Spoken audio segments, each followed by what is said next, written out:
They call me Squirrel. What's going on, Squirrel Squad? Welcome back to the Look Squirrel YouTube channel, and today I am checking out everything you should know about King Charles's coronation. I have a good friend of mine reached out and said, "Are you going to watch it?" And I'll react to it, and I was like, "No, I don't know. I hadn't really planned it out yet, but I guess I probably will. I'm not sure. And I think I probably will. I'm not sure. I'll have to think it over, but I'd be interested just to see the ceremony itself, if nothing else. And it's a historical event, This, he's the king now, but it's the official crowning of the king, and man I've known as Prince my whole life, and yeah, that'd be kind of interesting. So, this is everything I should know about that coronation, though. And I thought maybe, I mean, a lot of my YouTube base knows this stuff probably because they live in the UK and they deal with this on a daily basis. This is their leadership. But for me, I want to learn. And for anybody who doesn't know, hopefully you'll learn too. So here we go. It's just under 5 minutes. Let's watch it and check it out. Let's learn. On the 6th of May 2023, the coronation of King Charles III will take place.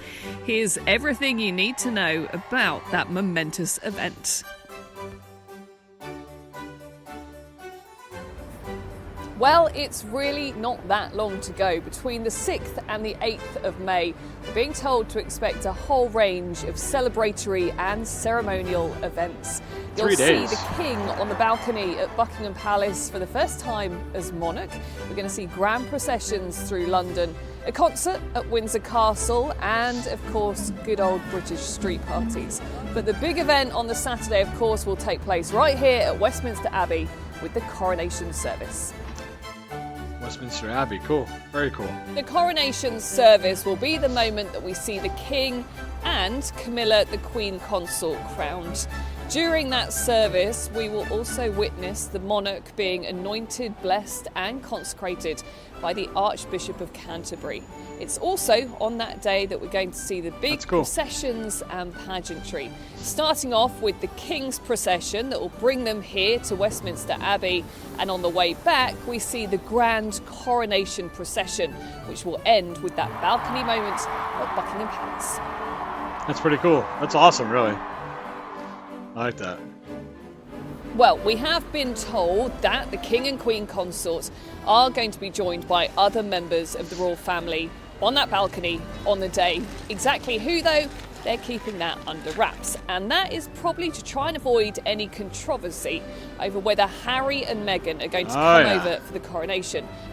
Oh, Harry and Meghan. I don't want to stir the pot with anybody, but so many sound bites lately, and I've just been seeing, it's just been crazy. It's from that interview, and Oprah acting all surprised. The whole thing, Oprah's so dramatic, but I just feel like, I don't know, I feel like these are two attention-starved people, and my apologies to anybody who disagrees with me. You can slaughter me in the comments. I'm used to it. I've been doing some videos lately where, I've been hearing a lot about, it's a lot. Anyway, I think these are just two attention-starved children, even though they're not children. They're acting like it, and that's just my opinion. But I don't know. If they're there, cool. It'd be nice to have the family together, but if they're not there, don't give them any more attention than they deserve.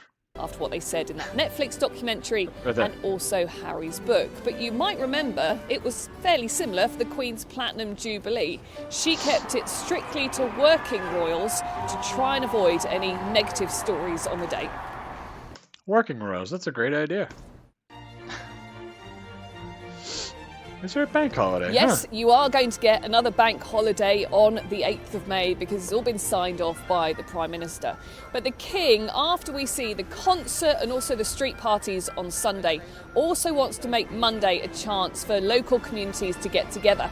So he's encouraging all of us to take part in a bit of volunteering to help those who live nearby us. That's cool. That's a great example of how you should take an event like this and use it for good. What a great idea. I mean, seriously, I think that part of it, I think, is awesome. The climax of the ceremony has arrived, when the Archbishop gently sets this splendid emblem on the Queen's head. We're still waiting for all the details about the coronation service, but one thing is for certain, It's likely to be shorter than the Queen's in 1953. That took 3 hours. This time they're aiming for it to be less than 2 hours. Her procession after the service also took 2 hours through the streets of London. Wow. And it's unlikely we'll see something of that scale again. But the palace are adamant that all the feedback they've had is that people do want to see a grand national event. So this certainly won't be a slimmed down coronation despite the cost of living crisis.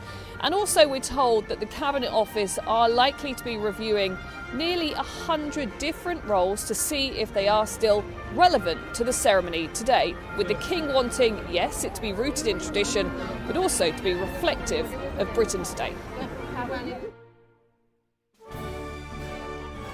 I mean, why is this significant? Because we haven't had a change in leadership in 70 years, right? So I think it's 70, 70, 71. I think it's close. That's an amazing amount of time. So that's one of the reasons why it's so significant, is because most people only knew one leader their whole life. This will be a moment that we haven't seen for 70 years, but this time set against a hugely different backdrop economically, politically and socially. Struggle to heat our homes, we have to pay for your parade.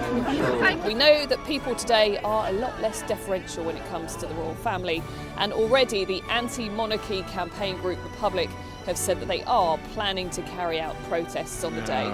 It's also going to be a huge moment for the King, an enormous showcase where he can show what he wants to do for the good of the United Kingdom and also the Commonwealth realms where he is still king. But with that comes a huge challenge. Yes, people love the pageantry, they love celebrating Britain's rich history, but others will want to know how exactly this event is really going to be inclusive, diverse and representative of the world that we live in today. You gotta love it, Nowadays, it doesn't matter what you do. We better be inclusive and it better be diverse. Like, okay, we get it. It's just crazy. Like, you can't do anything without everyone. It's so funny because everyone's like, people are too quick to judge people, and that's not cool. And you need to give people the right to be who they want to be and do what they want to do. But if you try to do what you want to do and just run your event the way you want, everyone's like, no, that doesn't work. It's kind of interesting. I mean, over here right now in America, we're going through this whole thing where there was a guy who's living as a female, and Budweiser, I guess, put her on the can, and then like did an ad campaign or whatever. It's she him I don't even she goes by she, I guess, is an influencer, and oh gosh, the world has gone crazy over here. I mean, I don't understand why people are drinking Bud Light anyway, but that's beside the point. And it's kind of ironic because the people that are bemoaning it and complaining about it and saying that's not fair, you shouldn't pick on that, are the same people that want us to take an imaginary black woman off of a syrup bottle, and they did it. So it's kind of a what's good for the goose is good for the gander thing, unless it's one of their own that people are complaining about, then suddenly how dare you not support this? It's pretty ironic, really. I mean, think about it, if the person that they put on the can was like, I don't know, maybe someone who supported abortion, or someone who um, thought that eating animals was just a-okay or whatever, it was something that went against one of their beliefs, they wouldn't support it. But it's just kind of crazy. It's like the protester thing. Oh, the protesters are coming. Like, listen, I'm all for you want to protest, protest all you want. But when you're blocking traffic, locking your hands together, throwing soup on paintings, gluing your hands together, oh man, that's just stupidity. Don't be stupid. That's dumb. And I know people would be like, oh, but they're getting their point across. No, they're not, because I don't know anybody who thinks everybody's getting their point across doing that. Everybody looks at it and goes, what a bunch of idiots. But either way, my opinion, kill me for it. That's fine. I'm just telling you what I think. I know there's a lot here that I just said that may offend some people, whatever, and I'm sorry. It's just how I feel, and I think I'm a lot of my opinion just like everybody else's. So I got no problem with this girl that they put on the Budweiser can. That's their choice. That's Budweiser's choice. That's fine. I got no problem with it. Do what you want to do. But when people react, just accept the reaction and move on. That's all. Because people are allowed to have a reaction and feel the way they want. And, so whatever. It's not my brand. I don't really care one way or another. That's their choice. If it was my brand and I owned it, then I would care who we chose to market our brand. Then my opinion would make a difference. But right now, my opinion makes no difference, and that's their choice, and they can do whatever they want to. So if everyone could just do that, that's fine. Just say that, like, hey, they can do what they want, and then whether or not you choose to buy the product or not, that's up to you. Nobody has to make a big deal about it, but people do anyway. Oh well. All right, there you go. Got to hear me bitch about some stuff. I'm good at ranting. And yeah, I'll be waiting for the hate comments and the hate mail. It's okay. I thought this was interesting, pretty cool. I'm looking forward to the coronation. I want to check it out. I'm glad to see that they're going to trim some stuff down. I know a lot of people feel that, like that guy in the video. I can't afford to heat my home, but I'm paying for your coronation ceremony. Um, that's valid. You know what I mean? I feel the same way. I feel the same way when I watch my president fall down the stairs of the jet, or when I watch all the hoopla that goes on the White House and all the normal stuff. Just like it all costs money. Every guard, every person, and our government overpays for everything on top of that. And meanwhile, I can't afford to buy fucking eggs or gas. And my president just doing nothing about it. Like, oh, it's just not that bad. Well, it's not that bad when you're making all this money, and it's the last time you pumped gas. Or even he probably don't even know what the gas price is. I don't know, but just saying, it's I can understand that, but unfortunately, it's a shitty way the ball rolls downhill on all of us. We're just common people, and our governments are always going to be way up here above us. Someday, hopefully, that'll change, and maybe there'll be more equality for people in government. But for now, it's not how it is. All right. Before I piss off anybody else, I'm going to go. You guys have a great day. Are you going to watch Coronation? I'm sure you are, right? Almost everybody's going to. And then let me know. Are you going to protest it or watch it, or just don't care?